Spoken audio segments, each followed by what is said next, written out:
Welcome to South TV. This is Monica Kunzekwe-Kuta, your host. Today we are talking about parental alienation. I have got my guests, Maxine Willocks, Natasha, and we are waiting for one more guest who is joining us from Australia. I'm going to ask Maxine to introduce herself, please. Good evening, Monica. Good evening, Natasha. My name is Maxine Willocks. I am a natural self-care advocate, and I help people. I guide them out of toxic relationships and toxic behaviors. And this month, I am partaking in Ramadan. My religious belief is not Muslim, but I'm partaking in this because the ability of self-care to get through a period like this. I want to be a great practitioner of what I teach, and I'm going through this process because I know that self-care, self-love, and just buckling down on you and the love that you can give yourself can get yourself through any situations. So that is my happenings. Thank you so much for having me on tonight. I'm not as familiar with this topic, so I'm so eager to learn and to share with, having the knowledge of this will enable me to be a more compassionate person. So thank you so much, Monica, and I look forward to this discussion with you and Natasha. I think it's going to be very important for you to understand it because you help people, you work with people. And so when you understand it, and you might be working with parents who are going through parental alienation, they haven't seen their kids, you will be able to support them if you are well informed. Natasha, can you please introduce yourself? Hi, my name is Natasha Chimanikiri. I am originally from Zimbabwe, but I've lived in Canada now 15 years this year. I am a mother of 3 little girls and a business owner, and I work full time. So it's very, very busy. But over the last year has been a very interesting process of learning a lot about myself and learning a lot about what it is to be family and what it means to be a strong woman outside of the norm, I think. I'm looking very much forward to, I don't want to use the word educate, but to give you some insight on what parental alienation is. And for those parents that might be facing it, I'd be more than happy to give you some insight on it. Thank you so much for stepping forward, because many people are not comfortable talking about it. Others are afraid that they'll be punished for it, Mm-hmm. And so can you tell us a little bit more about what is parental alienation? So parental alienation, it takes different forms, but basically the 101 is when one parent decides to, either by manipulation or withholding the children from the other parent, basically isolates the children from that parent, basically, which creates almost that separation, that emotional separation, the physical separation between one parent and the children. This can be, like I said, it can be manipulation. So talking bad about the other parent, saying bad things about what they do or they don't do, and always having something negative to say about the other parent. And then the physical side of that is just not allowing the other parent to have any access to the children. Whether it's selfish, whether it's they find excuses or just don't respond to any kind of communication. There's that that's parental alienation. It's not, it's kind of I don't want to say new, but it's very new in the court system for them it's taken them a really long time to recognize it, because it is more of an emotional thing than physical. So they don't tend to take it very seriously. If you get a good lawyer, they do take it very seriously. But if some lawyers are just not very familiar with it and how to deal with it. I have seen a lot of parental alienation groups, support groups on Facebook, and it kind of indicates that it's really a huge problem, and it Yes. doesn't just affect men; it also affects women. Yeah. What sort of resources are out there? So for me, because I was very new to it, and I didn't really have a whole lot of resources, but I did have a good lawyer who was very versed in it, and she had a lot of support systems. So there's a lot of programs within the city, John Howard, and then they link you to lots of different counseling groups and groups that will help you navigate the whole process and how to properly document the information, because that's the most important thing with parental alienation: documentation, documentation, documentation. If you're not documenting that information, then it becomes he said, she said. So that's one of the big things I learned from the resources that I was able to access, that you have to document every single thing. So when you're talking about documenting, are you talking about the visits, what is said, or? So I'm talking, yeah, definitely the visits. So for instance, if you have a court order in place, as long as that's in place, they take it very seriously. So if you have a weekend where it's supposed to be your weekend, but all of a sudden there's an excuse, you have to note that down, because then that means there's 2 weekends you won't get to see your children, or 3 weekends. If there's an hour or 2 you're supposed to see them and you don't, even if you're supposed to see them at 1 o'clock on Saturday and the other parent shows up at 4 o'clock, you document that, because that's hours that they're taking away. That's hours that they are spending possibly saying more things about you, or just trying really hard to keep your children from you. So that's what documentation really involves. And then from the side of saying things, children are very, very smart, and they relay information without even meaning to. So it's important to pick up those things, and they don't like it when you record them, but if you feel like it's important, then do record them saying certain things, or doing certain things that you realize that that's not coming from them, it's coming from the other parent. Interesting. And heartbreaking at the same time. Oh, yeah. It's very painful. Maxine, have you got, would you like to chime in? Yeah, absolutely. And you know what? First of all, Natasha, I'm really so sorry that you are going through this. And thank you for being brave enough to share your story, because your story can help so many others. So I just wanted to commend you on that. And my question is, with parental alienation, the parent that uses the child as a weapon, what type of behavior? Is there a pattern of behavior? A certain type of parent? Is there any similarity that you know of, that you've seen, a commonality amongst the parent that uses this as a weapon? Absolutely. So most times it's a narcissistic parent or personality. And so those are the people that have an end goal in mind. So either like for the men, for the side of the men, I find that sort of behavior is because they don't want to then pay child support or be responsible for the child on the other side.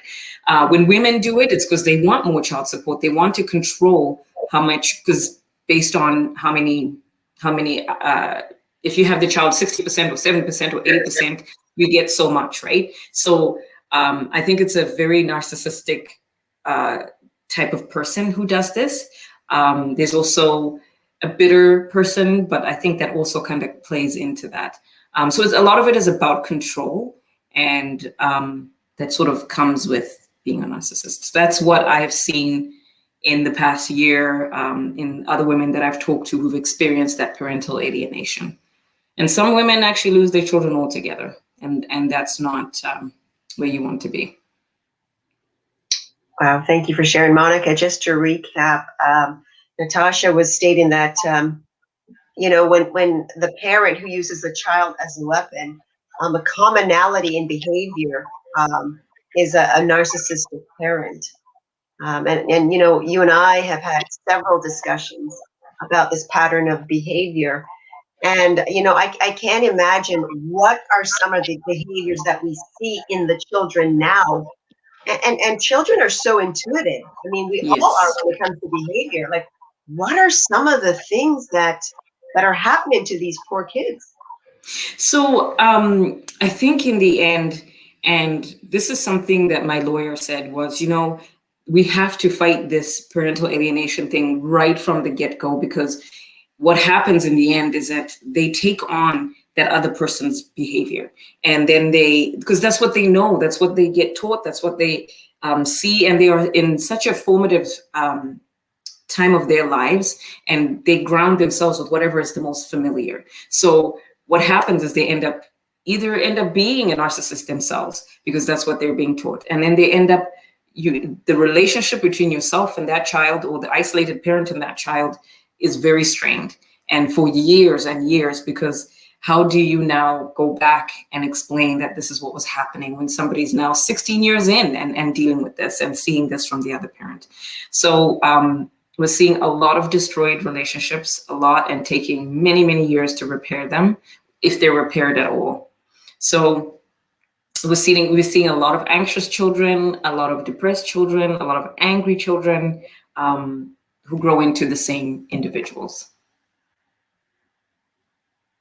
So when parents are going through that, what sort of help or assistance or services that are there available for the kids to either talk to them or to give them support? Because the effects that you just highlighted are becoming a problem.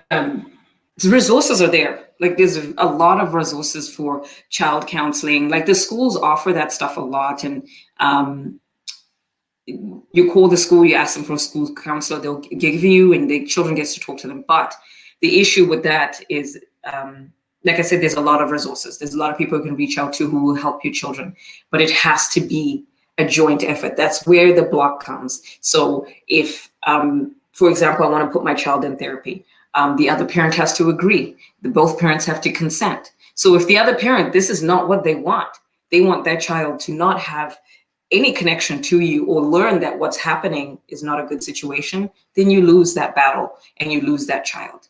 So the child falls into the cracks. As long as you call and say, hey, I want to set up a counseling session for my child, we're separated, immediately the therapist says, do you have consent from the other parent?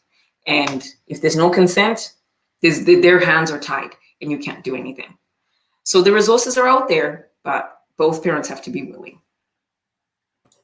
It's kind of a catch-22, Yeah. where it is not quite easy to win the case. Yes. Because there seems to be, there's always, or there might always be, a loser. Yes. Because it's a tug of war. So I feel like the loser is always the child. Are you comfortable kind of telling us about your experience? Are you comfortable sharing a bit about your story? Absolutely. This is kind of why I wanted to do this. I feel like I'm a faith. I believe in God, and I believe that there's a lot to do with testimony, and somebody will learn from this story. I was married for about 10 years, and he was exhibiting those narcissistic behaviors. And for a long time, I knew something was wrong, and I just didn't know. But last January, so 2020, I finally decided to leave. And we were living in Grand Prairie, and I left and moved back to Edmonton, because this is where is pretty much home to me. And within that time frame, he withheld the children. I didn't see them for more than 2 weeks in the 7 months that he had them. What sort of happened was, it was like a quick, let's go to court real quick. And then the judge was like, there's no hurry to move the children. They need to continue with school, and then we'll deal with it in July after school. And so he was awarded custody, because I had to work. I had to come back to Edmonton, go to work. But there was a custody, custody agreement, if you want to say, okay, visitation is like this. I think maybe he followed it once. And then every other time was any kind of excuse that he wanted to that he could come up with. And then it started to turn into, I wasn't able to FaceTime them. I couldn't text them. I couldn't see them. So weeks turned into months. And the only time I had them for any length of time was maybe towards the end when we were getting ready to go to court.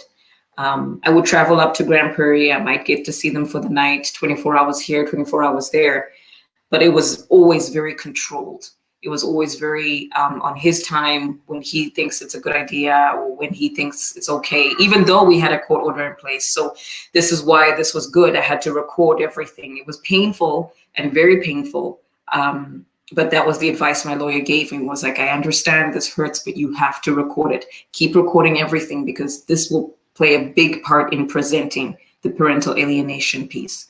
Because if we don't have any of this, then you could lose the custody to him. So come July is about the time when we had the court date, which is they call it special chambers. And that's when the judge, and I had a really good judge, and she read through everything that we presented.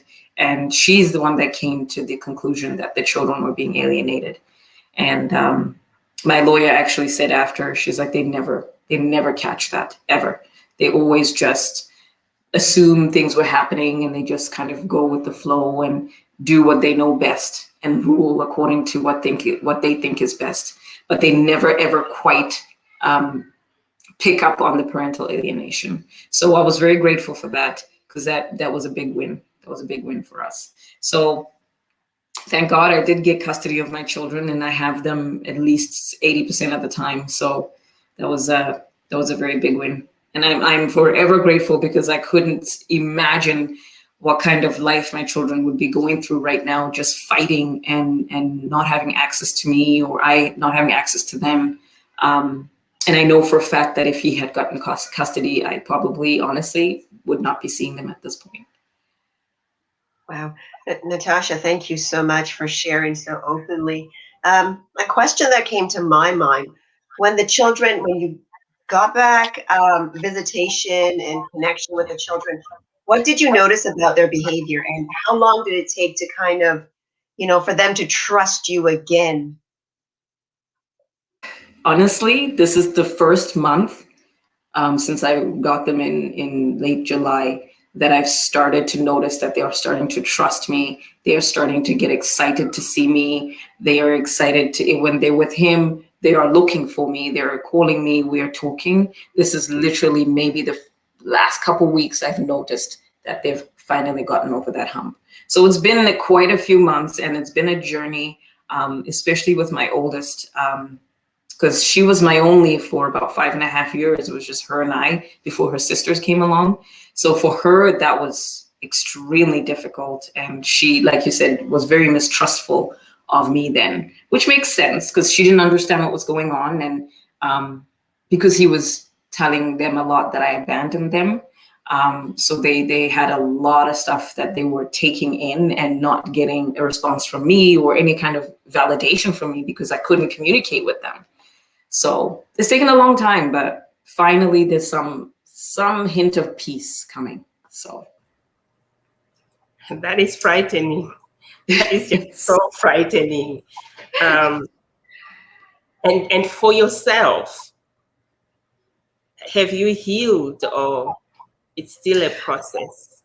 I think now that they are starting to, we can sense some peace. I can sense some, okay, they seem to be getting back into seeing that, no, mom has never changed. Mom never left us. They're starting to trust again. I'm like, okay, now I can finally start to heal. It's been a bit of a journey. You don't have time to heal when you're trying to heal them or trying to carry whatever they're feeling and trying to help them along. You don't have time. So hopefully by the end of this year, I'll be not fully healed, but at least getting there. So you have 80%. You spend 80% of the time with them. With them, yes. And then when they go back for the 20%, how do you cope with the anxiety? Because the person hasn't changed. No, they haven't. The very first few times that they were going back, and I'll be honest and open, it was extremely difficult because they'd go to him for that 20%.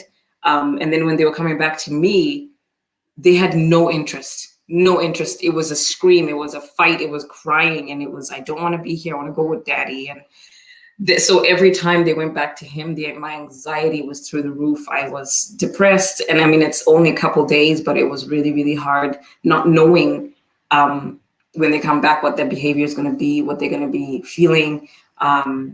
Finally, now that they're kind of settling in and realizing that it's okay, we can go to mom's and it's okay because we're going to see dad again.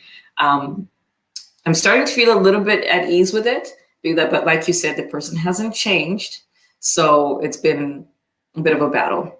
The last time, so not this past weekend, but a few weekends ago, he did do that again where he was like, I'll just keep them for a few days. And I'm not a confrontational person. So I have a really hard time saying, no, they have to return to me.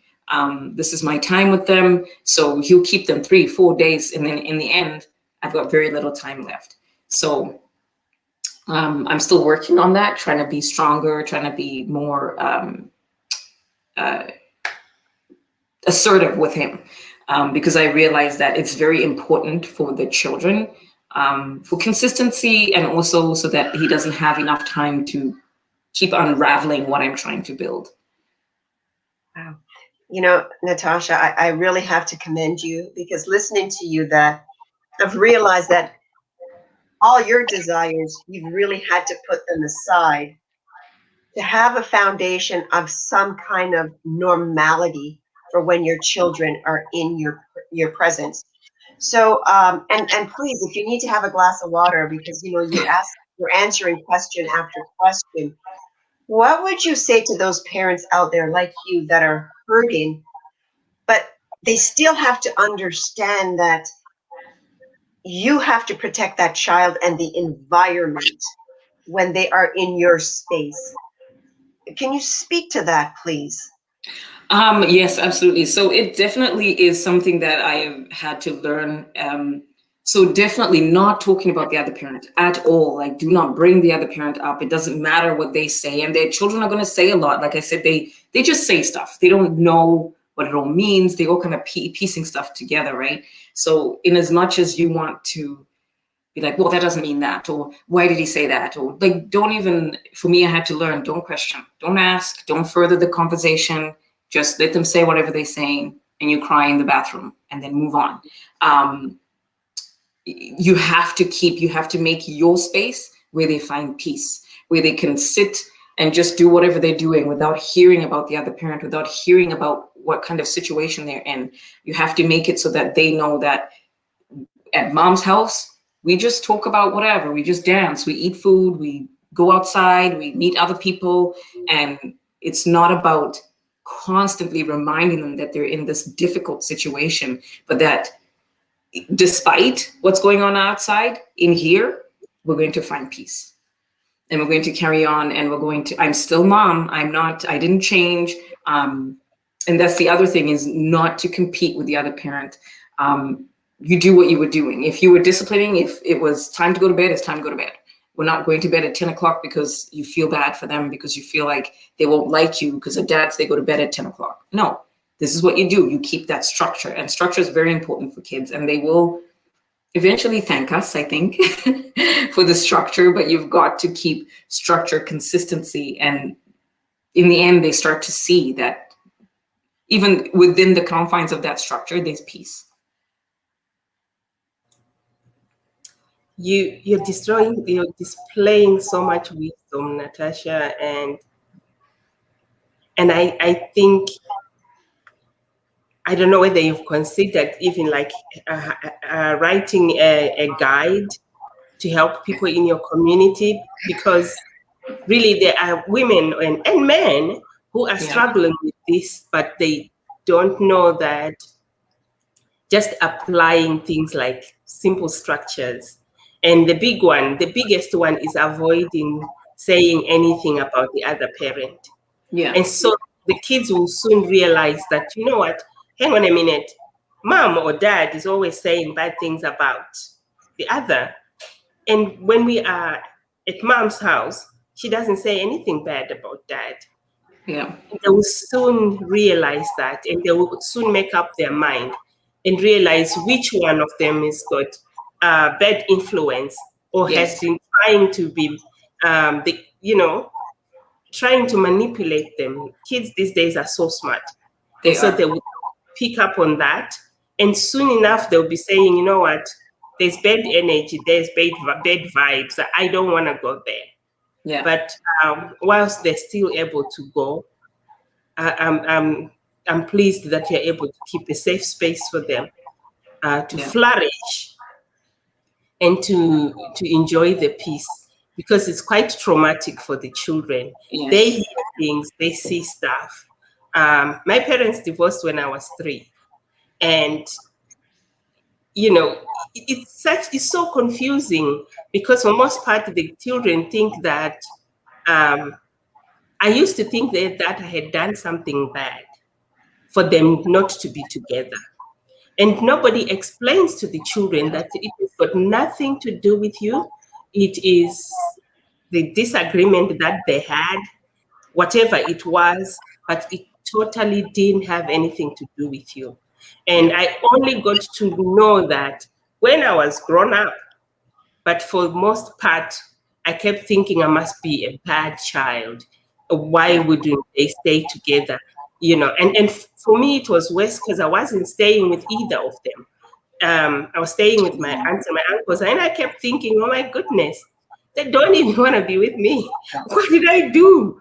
And kids need explanations. You need to Yeah. talk to them. You need to use simple language to explain to them. I had good childhood with my aunts and my uncles, but then there was that question which I always had: what did I do wrong? Mm-hmm.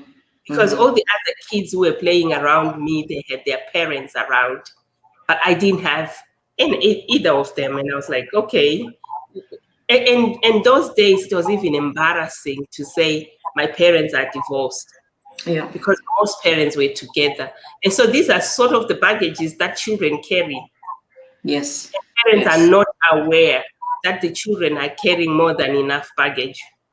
Yes, 100%. And I didn't grow up in a divorced family, so this is all new ground for me. And even talking to my mom about it, like she doesn't, not that she doesn't understand, she's very supportive, but this is new for her. So it's a learning experience for me, just trying to get through it and try not to put a lot of guilt on myself, thinking, okay, well, this is going to be a cycle. It's like, no, you have to remember that they learn from what you learn. And children are they're easily swayed, but they're also very smart. So there's two sides to the story. I have to commend my friends. They have been extremely supportive and extremely loving and caring, and they love my children. And so they're very giving advice or support. Like, again, they're all married, so it's new ground for them. But when it comes to children, everybody knows that children need protection, but you also need to talk to them and explain to them what's going on. I'm not perfect by any means, because there's a few times where I lost it and just couldn't, because it overwhelmed with emotion, especially for those days where they're getting home to me and they're crying about how they want to go with their dad. It was really, really hard for me. But that's why I said over the last 3 weeks have I experienced them sort of peaceful and okay with being with me, and they're very excited. Whatever I've got planned, it might be arts and crafts. It's not going to be an extravagant trip to wherever, but it's to them it's fine. We're going to bake some cookies and watch a movie, and it's perfectly fine for them. They're okay with that. They've found peace with that. So it is a lot, and I hope somebody takes away from this. And I know that more men experience this than women. And so I hope that they can find some help for the men and help them to guide them through this alienation process, because it's hard. It's really hard. Wow. Natasha, thank you so much for sharing just learning so much from your experience. If you could just share with us, you mentioned that you had the fortune of having a judge that understood, what it looked like, the behavior behind parental alienation. Now, what if someone else is going through that and they don't have a judge that is as knowledgeable? What would you say that are some of the gaps that are still happening in the courts with this? And then the second part of that question is the support that you need as a parent that is going through this. If you can later on in the second half of the question, speak to the support that someone who is going through this trauma is in need of. So the first part, and this is something my lawyer kind of said, was that the judges, not that they don't have time, but it takes a lot to look at everything. Some of these packages that they get to look at are 600 to 700 pages long. So they have a lot to go through and they have a lot to dig through. And so they want to just pick out things real quick. So like I said right at the beginning, the documentation is the biggest piece of that. So let's just talk about an example, a hypothetical situation. A man is going through this. His ex-wife is really withholding the children and is really giving all these excuses and just doing whatever she's doing, as long as he can keep it either by email or text. And he's documenting, I was supposed to see them Saturday, 1 o'clock. I only got them Sunday at 6 o'clock for 2 hours. He's documenting everything so that when he goes to court, if you get a judge that isn't going to dig into everything, you want to present that right away. You want that to be the very first thing to pop out at them. You want something to jump out at them. Look, I'm trying to see my children. I am getting blocked at every single corner. This is our custody order. This is what I'm trying to do. This is what happens when I try to do it. Right off the hop, the moment you can give them something to look at, and it's not on Saturday and then this other Sunday, if it's documented to the minute, they have that jumping out at them. And so then they can't avoid it.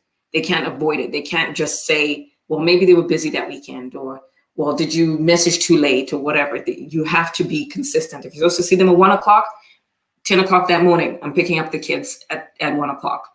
You don't get a response, and then it comes to Sunday. It hurts so much. And please believe me, I know, but you have to document it and make sure you're presenting that and making it jump out at the judge. The second part of the question, the supports, is lean a lot on the community resources that are out there. Like I said, there's a program through John Howard, and they have so many different connections, whether it's a lawyer, whether it's other free community services where they can help you document this stuff. They have apps, they have lots of free programs, especially here in Edmonton, to guide you on what to present, how to present it, and what to show the judge. So that's what you want to do. You want to find those community services to help you along and present your case to them, because they, like I said, they're a free service. So you want to tell them everything and say, can you help me put this together? So even if it's before you go see a lawyer, they can help you to put everything together into perspective so that you have your case nice and solid. Wow. I hope that answered your question. No, it answered my question. And the reason why I asked is I think about parents or somebody out there that might know of someone that this is happening to. And, just having that you went through it and you are overcoming this can give so much hope. To somebody. Right, because sharing our story, that's what sharing our story does. It heals you, right? And it gives hope to someone else. So thank you so much for your vulnerability.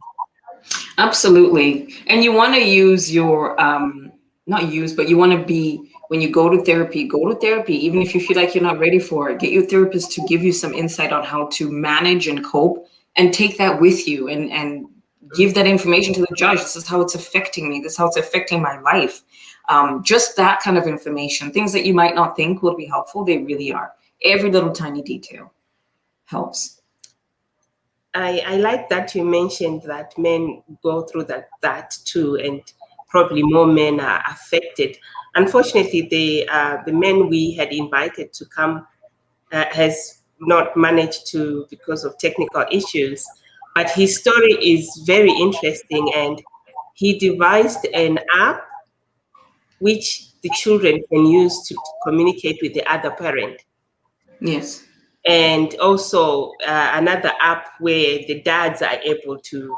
And I was so looking forward to hear a lot more about a male's perspective, how it Yeah. affects them, and also maybe we could do this again because this is an ongoing issue.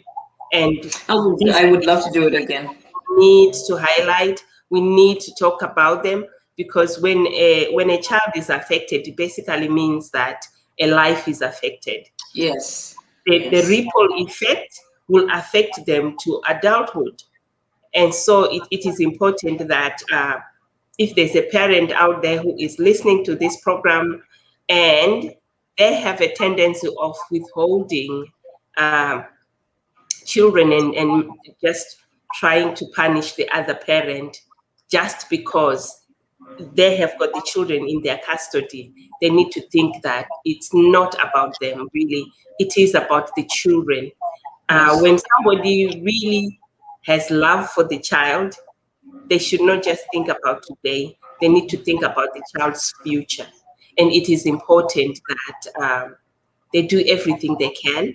After all, these kids were created when the parents were together. Yeah. And so when things go wrong between the parents, it shouldn't really affect the children. There's a question here that we want to address. How do Okay. cultural relations impact, and are they helpful? Probably, Natasha, you might be able to. Um, what does she mean? Like how do cultural, like different? Cultural. So I think from where I'm standing, I'm thinking we are from Zimbabwe, Yeah. and how are our relationships and how the family intervene in trying to either make the relationship work or add to that struggle. And boy, do they add to it. I was married to a white man, but um, his family definitely played a part in how things kind of played. They want to be very involved, and I think it's got to do with they don't want to lose sight of those children. And to a degree, I understand. I completely understand because they think that once you're done, they no longer have access to those children. From my point of view, that's not what I wanted. They still hear their family. Like that's still their family. But it's very difficult when you have a man whose family is already very involved in your family. They make things 10 times harder. Because to them, especially in our culture, those children are theirs. They're not yours, right? They have their man's last name, so they are theirs, not yours. So it creates a completely different dynamic. And I think you have to be very strong in how you, again, back to the structure, back to the peace you want to give them in your home. Eventually, they come to the realization that even if I have my father's last name, even if those people are my family, I have to decide that my immediate family is where I have to start. But you have to be able to be strong for those children in that way. It can be really hard because if they are taking the children from you, and it's a whole game sometimes. But you have to be strong enough to create that environment for your children where they feel safe. Wow, Natasha, it feels like you could write a book about the experience that you have gone through. And with that said, I still believe that you are the lucky ones because this, I've heard of stories that this goes on for years and years, and to the extreme where one parent takes the other child out of the country, and you may never see that child again. Yeah. Yeah. I have a friend, actually, she actually lost her two sons. They had four children, and the ex-husband managed to manipulate those two children to the point that She hasn't seen him for a year. So it's not like they live in towns apart. They live in the same city, and she has no communication whatsoever. So it can go on for years and years. And I don't know what that relationship with her children looks like on the other side. Because they are young children, they're very impressionable. And if their father is teaching them this, and they think that this is okay, then it goes back to the whole competing thing. Once he buys them this, you can't go out and buy them that to compete. You have to stick to your guns. And yes, the children will fight you. Well, the daddies, I can get this. Daddies, I can get that. That's okay. That's fine. You get that at daddies, not at mom's. This is what I'm doing here. And if your choice is to go with him, whew. And I follow a lot of bloggers who talk about parental alienation who have lost their children to the ex, because the fight goes on and on and on, and you lose hope and you lose strength. But if anybody knows a narcissist, you know that they don't lose steam. They do not lose steam. They keep going and going and going. And if you're on the other side of that, it's so difficult, because as a normal human being, you lose steam, you lose fight, you lose hope, you lose strength. And in the end, it seems like giving up is the only option. And many do, just in the hopes that that child will return. But that's a gamble. That's a real gamble with that child's life. I think dealing with a narcissist is a whole different ballgame, because you as the person who used to be the wife, putting the children aside, you already have your own trauma to deal with of what they would have dished out on you. And then now you have the burden of helping the children out, and also to help them manage the behavior of the narcissist. That's a totally, you're very strong. I must commend you for that, because and like, I think about it this way. I had 10 years of that. It took him 10 years to break me down, or however long it took. It took 10 years. And then it took me that long to kind of wake up and go, okay, this is not a good situation. And I was an adult. Can you imagine a child? I have a 2-year-old. She has 18 more years of dealing with that. And that's one thing that kept me going. I kept thinking, I can't. That's a long time. That's a really long time for somebody to break you down. You may or may not ever come out of that hole. And because they are your other parent, you're forced to, it's different when you are just in a relationship, because you can look and go, no, something's off here, and then look for other opinions. But how do you ask someone else about your parent? How do you say, hey, so my father does this. Does that seem right? It's your father. You assume that what he's doing is right. You have no one to ask, right? Mm-hmm. So, Natasha, I certainly identify with your struggles, because Monica and I, we've seen, I think in the past few months, we've seen so many behaviors that ties back to narcissism. And even though you're working on your health, building your children's relationship, I feel like every time they go and see him, it undoes the work that you have done. So, this might be the last question, because I can't believe how fast this time has gone by. Yeah. What would you say to those people that are listening? What are the behaviors that, when these children come back into your loving arms, what are the things that you do in, day out, just to have that boundaries around them? What are some of the key things that you practice with your children? A lot of it surrounds talking about their day, asking about how they're feeling. I know my kindergartner has started a chart about, well, what are you feeling today? So, and she brings it up often. So I will engage her in that. Okay, well, where on the chart are you feeling? Constantly making it about them, and making it about making sure they know that they are important, and that what they say about how they're feeling is important. Making sure to keep engaged in silly little games they want to show you, whatever they've colored, just staying engaged with them and letting them know that this is about them. that time that you spend with them, it might be half an hour or whatever, is about them. Something as silly as cooking even.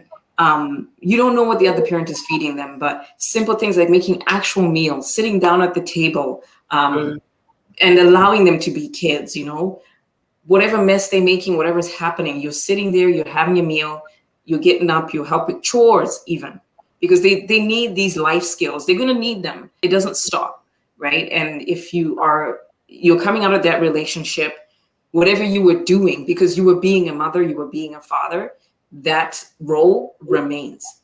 If you were, like I said, putting them to bed at 8 o'clock every night, was sticking to that. You want to show them that there's a part of that family life that they had that hasn't changed. There's a part of that role that you had that hasn't changed. Because many parents are quick to be trying to please them, trying to give them what they want so that they feel better. That's all of a 5-minute feel better. That's not a, they feel great, you bought them a toy. Did you talk to them? Did you engage with them? Because if you didn't, that toy is there for what, 5 minutes, and then it's gone. They want to know that there's still some familiar boundaries there. Yeah. Natasha, one last question that just popped into my mind. Absolutely.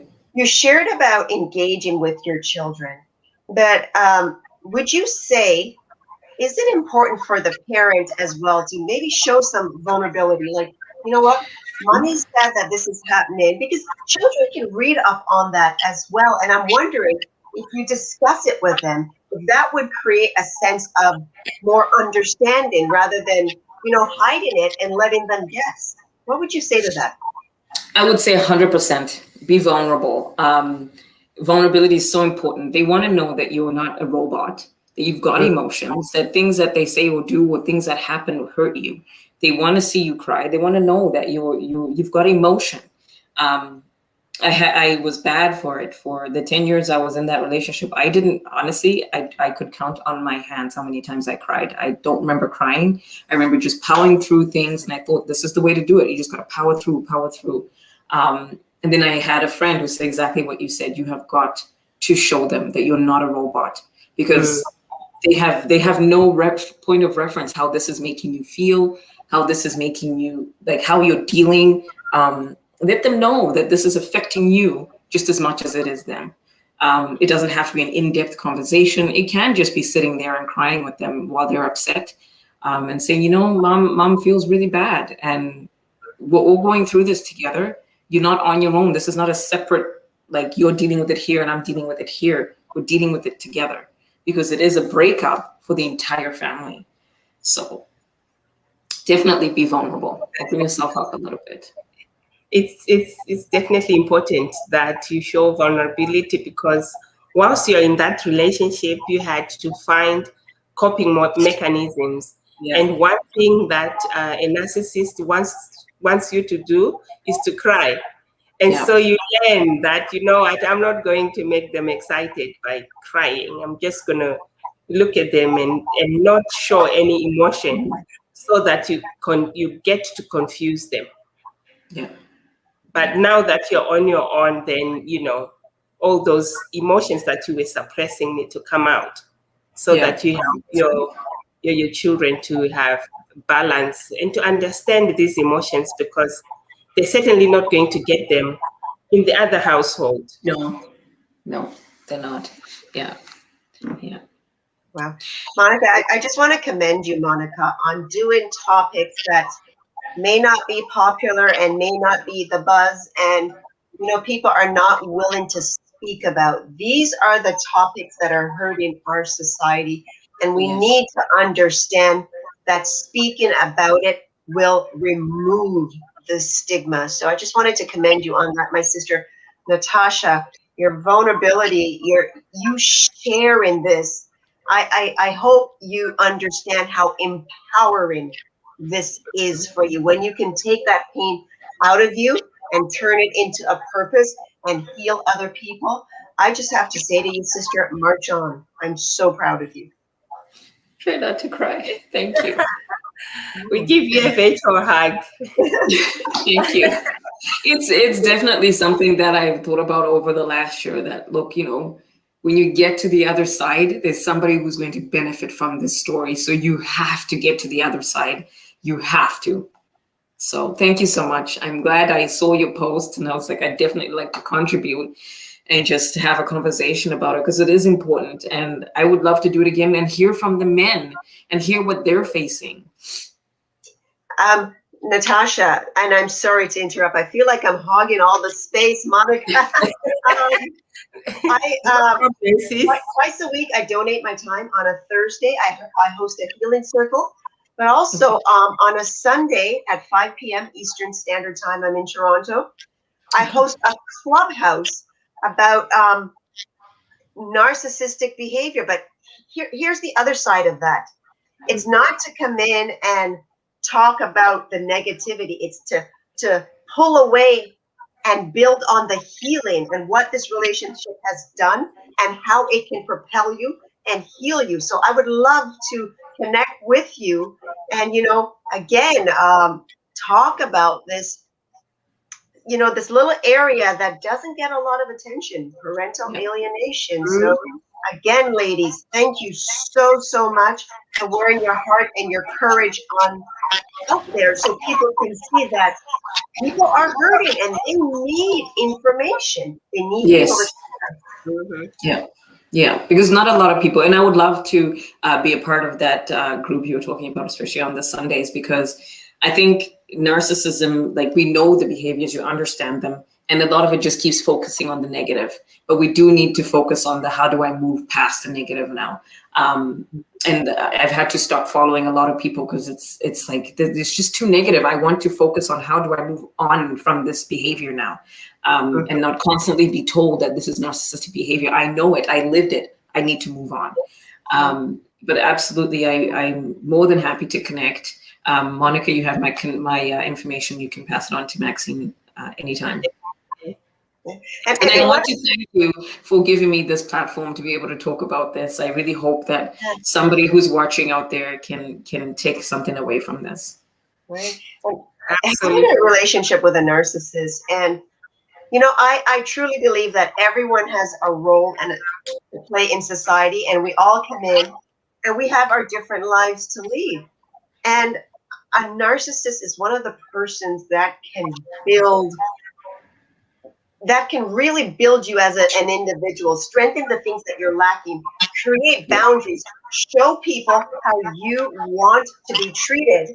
And that all starts with your self-care and your inner work. So you know what? They're going to cause you a lot of grief and pain, right? But once you switch that around, you might actually thank them for what they have allowed you to step into and see who you are.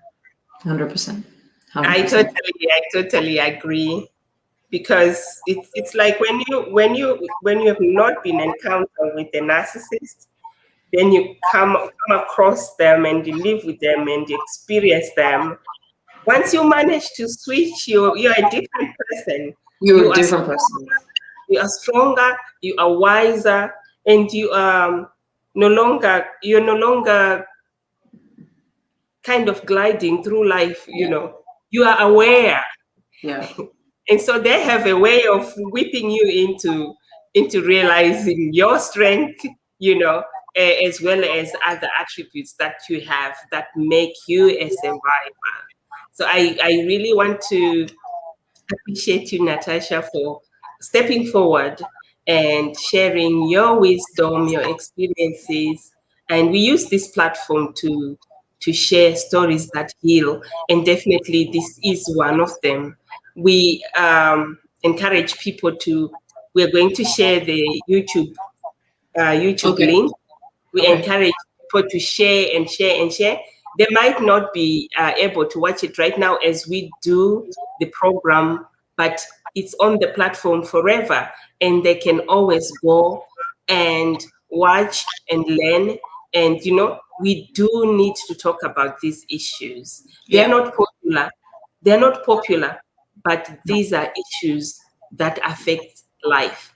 They affect both parents and they affect children. All the other recreational things that we do are okay, but we want to raise healthy families. Yes. Yes. Thank you so much for watching us here on South TV. Please subscribe to our channel and also like our page. Support us so that we continue to share stories that heal. That's yours, Monica Kuzakwe-Kuta, life coach, resilience coach, author, and compiler. Hope to see you again soon with other interesting topics. Thank you. Absolutely. Thank you so much. Bye-bye. Bye-bye.